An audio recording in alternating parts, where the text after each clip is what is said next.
Hello दोस्तों, राधे राधे, जय श्री कृष्णा। दोस्तों, आज हम आप लोगों के लिए एक न्यू कजरी गीत लेकर आए हैं। आप लोग वीडियो को लास्ट तक देखिए और कमेंट करके हमें बताइएगा कि यह गीत आपको कैसी लगी।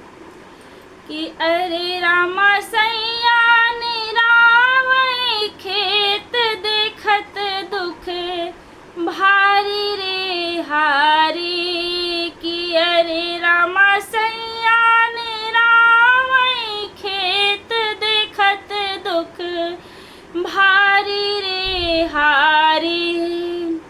दूध मलाई पी के मन हो न भावे, खान पूरी तरकारी मोरे रामा। दूध मलाई पी के मन ही न भावे, खान पूरी तरकारी मोरे रामा।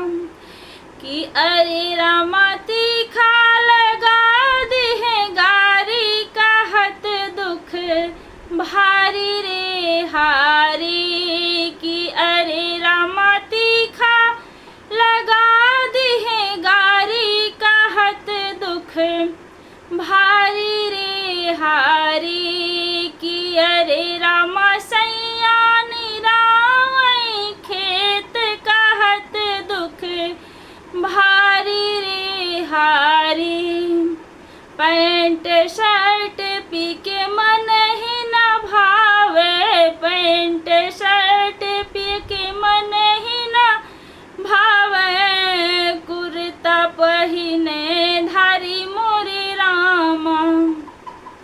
कि अरे रामा दही आई अपने निहारी, कहत दुख भारी रे हारी।